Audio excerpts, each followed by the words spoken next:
Yo! What's good, guys? Lads and ladies. It's me, your boy Alex, back with another video. This is a sort of TLDR on the patch notes in case you don't want to overly skim them because they are quite big. So I've just picked out some bits that I think are super important that you should kind of know at face value. And if you want to know more, you can dive in. This is a super serious video, so no laughing, no jokes, no memes, no KEKWs. This is real business only. I almost laughed. I'm laughing now. Okay. Bro, the first thing, a lot of classes have been adjusted, quote unquote. The majority of them buffs or like cooldown changes, or various, like Hayato in particular got a big change to the way its node system works. So as you can see on the screen, it's a lot of explorers. That's all explorer mages, bowmaster, pathfinder, knight lord, dual-blade, buccaneer, corsair. For the Cygnus knights, we've got Mihail, dawn warrior, nightwalker, and blaze wizard. For the Sengoku classes, it's both Hayato and Kana. For heroes, it's Aaron, Evan, Luminous, Mercedes, Shade, and Phantom. For resistance, it's Demon Avenger, Demon Slayer, Battle Mage, Wild Hunter, Mechanic, Blaster, Uwu, and Xenon. For Nova, it's Kaiser, Angelic Buster, Kadena, and Kane. For Anima, we've got Ho-Young and... I forgot her name. Lara. And Flora is Ilium and Arc. And with the other being Friend Story or the Transcendent branches are Kinesis and Zero. Again, at face value, a lot of these are good adjustments. Classes in particular, like Aaron and Evan, have had a lot of sort of playstyle changes. Ho-Young is now a 3-minute class instead of a 200-second. If you play one of these classes on the screen, I'd recommend looking into the patch notes just to see what's kind of happened. Some of them are very minor, like Dawn Warrior, but some of them are quite major. So it's worth a look, and not something that can really be explained in like a 5-minute video.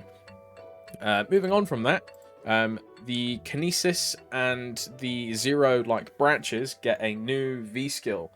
The Zero one is like a damage buff with like a passive proc and I think some healing. And the Kinesis one is like a weird kind of portal thing which then looks at all the monsters and you get like a 10% chance to heal based on like doing damage or something. They're kind of cool. But these classes were missing a 5th job skill compared to the rest of the classes in terms of like the amount that they had. So this is to make up for that disparity, just to sort of keep them in balance with the rest of the game. Which is quite cool. It's nice that they're like adding things. But in New Age, now that we know this was in preparation for a 6th job, so then every class was balanced. In terms of EXP, again, speaking of New Age, this is when Nexon started to sort of reduce the EXP curve a slight bit. This then gets reduced more in the upcoming patches, but this is sort of the start of that trend.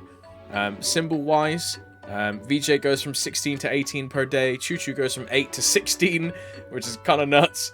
Lachlan goes from 8 to 11, Arcana goes from 8 to 9, Cernium before, so the first area of Cernium goes from 5 to 10 for a total of 15 per day, and Hotel Arcus goes from 5 to 10. So your grandest symbols are now 15, 10, 5, which is quite cool. The second part of the arcane symbols, the like special variants, have been changed to weekly quests. They will now give 15 like symbols per run, for a total of 45 per week. They also give like EXP. The EXP on all the dailies has been boosted as well.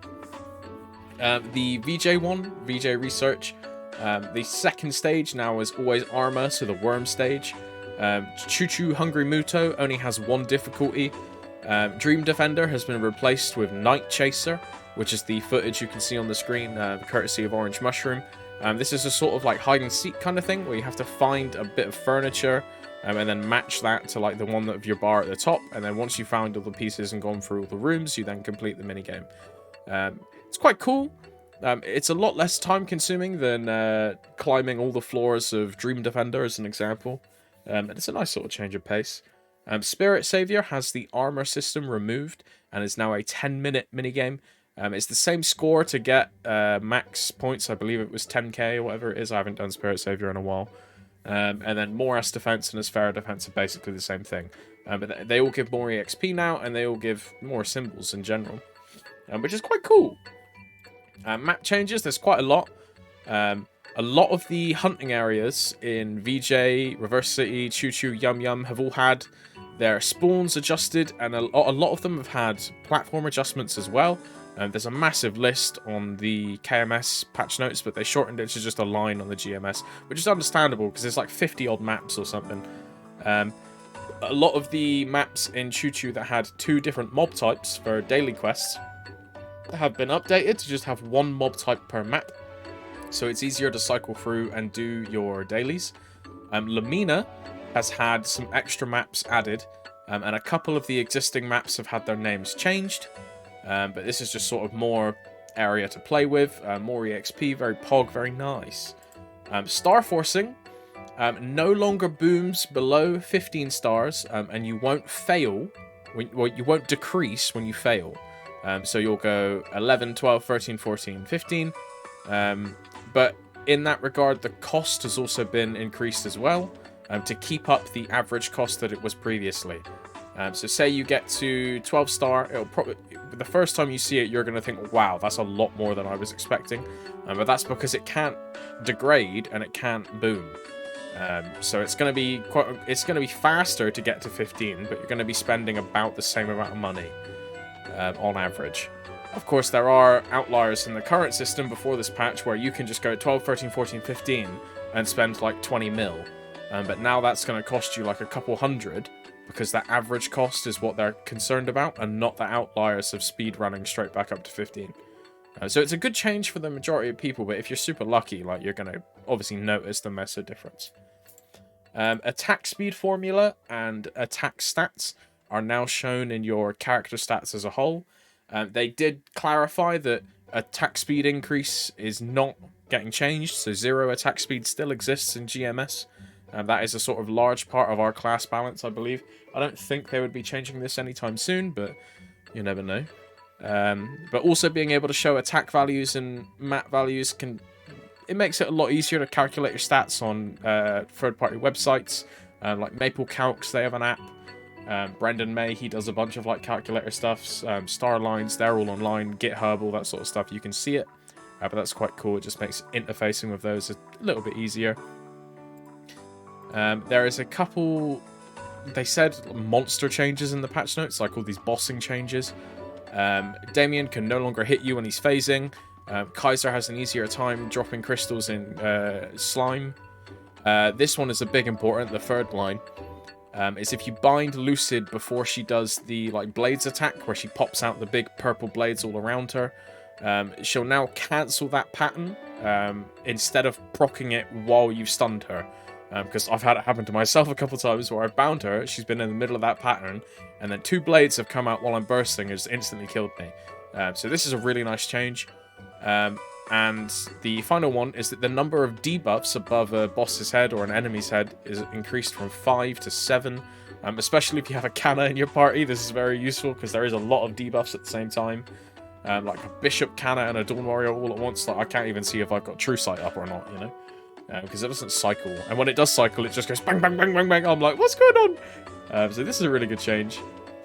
They also have another thing for people that play with skill opacity on.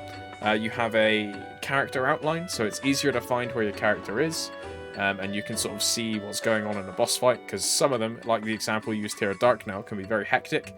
So it can be a little bit tough to see where your character is. This is a customizable option. So if you don't like it, you don't have to use it. But it's very nice to have in-game. It's similar to the boss outline that we have currently, but just on your character instead. Other bits that we already know, that I'm not going to go too in-depth in, is Hyperburning is back. Hyperburning very pog. You can pick your character from patch day and get working on that. All the rewards are the same as basically the previous one. I've gone over this multiple times on my channel, so have a look at the videos there just to sort of see. As we know again, Kali is coming in about 2 weeks. She has all of her crazy stuff coming with her in terms of events and extra reward stuff. Kali's very pog. Try her out when you get a chance. She also has a pet coming with her, as we all know. Very cool. And after that, the sort of overarching event of the Savior is the Wongstrong restaurant. This is our capping method. Again, I've gone over this on my channel before, but if you do want to know more in detail about it, feel free to have a look at the other videos, or go check out the patch notes. But this is basically just a checklist capping event with a bunch of like weekly events that give us a bunch of mag growth potions. They give us a free vac pet on day 3 of the welcome week, which we'll get in about 3 days, which is very cool. There's loads of stuff that comes with this: event minigames, cosmetics, loads of flames, loads of cubes, all that stuff. Have a look at the patch notes more if you want to know about that. But again, I've gone over this so many times. And if you're watching this video, you probably already know everything about the Wongstrong restaurant to begin with. And the final one, which is the sort of major one for me, is the Sunny Sundays. Because this shows us on July 9th is the Shining Starforce event, which is 5, 10, 15, and 30% Starforce off at the same time. This is super big for help progressing your character, and the reason we wanted to know this is because this proves that we've done our Sunny Sundays differently to how KMS did it, because KMS put all of these events into something they called Mike's Power Up Week, but we have had that replaced by something called Blake's Cheer Up Week. But again, I've gone over that on my channel, so feel free to have a look at the video there. And yeah, that's sort of my highbrow of the patch notes and what I think is important. So thanks for listening. Hope I could help, and enjoy the rest of your evening. Pog.